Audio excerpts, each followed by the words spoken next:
జగన్ హయాంలో బీర్ల అమ్మకాలు ఆంధ్రప్రదేశ్‌లో తగినంతగా లేవు.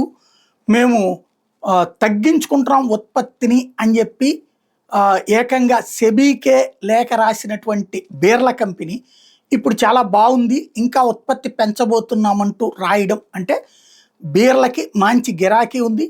చంద్రబాబు గారు వచ్చాక అన్నటువంటి విషయం తేలుతోంది. తాజాగా ఆంధ్రప్రదేశ్‌లో మద్యం విక్రయాలు భారీగా పెరుగుతున్నాయని యునైటెడ్ బ్రూవరీస్ ప్రకటించింది.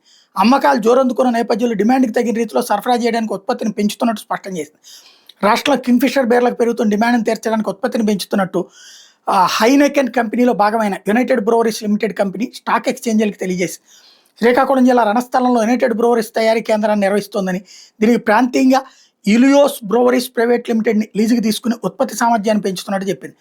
విస్తరించిన సామర్థ్యం ద్వారా ఆంధ్రప్రదేశ్ దీర్ఘకాలిక వృద్ధితో పాటు పంపిణీ సామర్థ్యాన్ని మెరుగుపరుస్తుందని కంపెనీ ఓ ప్రకటనలో పేర్కొంది. United breweries limited chief financial officer Jorn Kerben మాట్లాడుతూ ఆంధ్రప్రదేశ్ రాష్ట్రంలో విస్తరణకు ఉత్సాహంగా ఉన్నాం. దీంతో పాటు వినియోగదారులకు వాళ్ళకి ఇష్టమైన బీర్ని మరింత అధికంగా అందించడానికి కృషి చేస్తున్నామని చెప్పుకొచ్చారు.